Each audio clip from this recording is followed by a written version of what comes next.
धारणी नगरपंचायत कार्यालयामार्फत महिला व बालकल्याण विकास माझी वसुंधरा 3 अंतर्गत स्वच्छोत्सवाचे आयोजन करण्यात आले, ज्यामध्ये विविध उपक्रम राबवून संपूर्ण शहरात स्वच्छतेचे संबंधित संदेश देण्यात आले होते। गेल्या 31 मार्च रोजी महिला व बाल कल्याण विकास अंतर्गत राबविण्यात आलेल्या स्वच्छोत्सव कार्यक्रमाकरिता कार्यक्रमाचे अध्यक्ष म्हणून मेळघाटचे आमदार राजकुमार पटेल तर मुख्य अतिथी म्हणून सहाय्यक जिल्हाधिकारी तथा प्रकल्प अधिकारी धारणी सावंतकुमार प्रामुख्याने उपस्थित होते।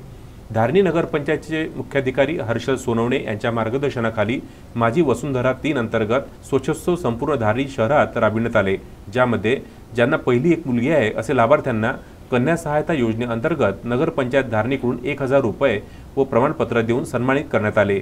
तर स्वच्छोत्सव कार्यक्रम अंतर्गत अंगणवाडी सेविका, शहरातील महिला वर्ग यांना स्वच्छतेबाबत तसेच शून्य कचरा निर्मितीबाबत प्रशिक्षण व जनजागृती करण्यात आली।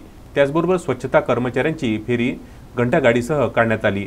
घंटागाड्यांच्या सह धारणी नगरपंचायत हद्दीत प्रभागनिहाय स्वच्छता दूत म्हणून काम करणाऱ्यांना माझी वसुंधरा अंतर्गत प्रभागनिहाय स्वच्छता दूत म्हणून सन्मानित करण्यात आले। हे विशेष कार्यक्रमाचे सूत्रसंचालन धारणी नगरपंचायतचे लिपिक जया देशमुख यांनी केले, तर आभार समन्वयक ऋतू राठोड यांनी मानले। तस्मीन शेख, सुलेमान मेमन, शकील अहमदसह जुगल किशोर जयस्वाल, विदर्भ न्यूज, धारणी।